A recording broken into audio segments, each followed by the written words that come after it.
সামনেই তো আসছে জন্মাষ্টমী, আর জন্মাষ্টমী স্পেশাল আমার আজকের রেসিপি তালের মালপোয়া। এরকম রসালো নরম তুলতুলে মালপোয়া বানানো কিন্তু খুবই সহজ আর খেতেও দারুণ সুস্বাদু। তাহলে চলো রেসিপিটা চটপট দেখে নাও। আর চাইলে তোমরা এই তালের মালপোয়া বানিয়ে জন্মাষ্টমীতে গোপালের ভোগ হিসেবে নিবেদন করতে পারো। তালের মালপোয়া বানানোর জন্য প্রথমেই একটা বাটিতে 2 কাপ তালের পাল্প নিয়ে নিয়েছি। এবার এর মধ্যে 1 কাপ ময়দা, 1/2 কাপ সুজি, 2 চামচ গুঁড়ো চিনি, অল্প একটু মৌরি, সাথে সামান্য একটু নুন, 2 চামচ গুঁড়ো দুধ আর 1/2 কাপ কোরানো নারকেল দিয়ে দিলাম।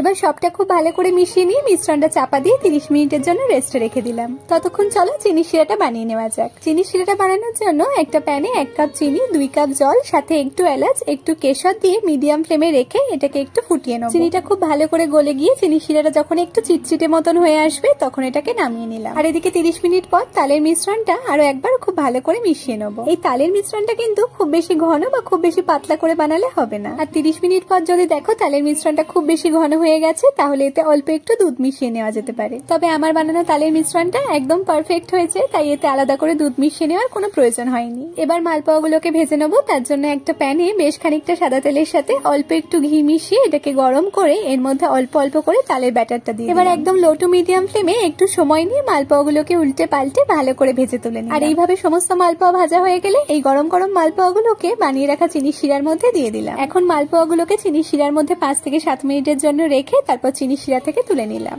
ব্যাস, তাহলেই তৈরি হয়ে গেল একদম গরম গরম রসালো তালের মালপোয়া। এবার মালপোয়াগুলো একটা প্লেটে সার্ভ করে উপর থেকে একটু কুচানো ড্রাই ফ্রুটস দিয়ে গার্নিশ করে নিলাম। আজকের রেসিপিটা তাহলে কেমন লাগলো অবশ্যই কমেন্টে জানিও। আর তোমাদের জন্য জন্মাষ্টমী স্পেশাল আরো অনেক রেসিপি শেয়ার করে দিয়েছি, চাইলে দেখে নিও।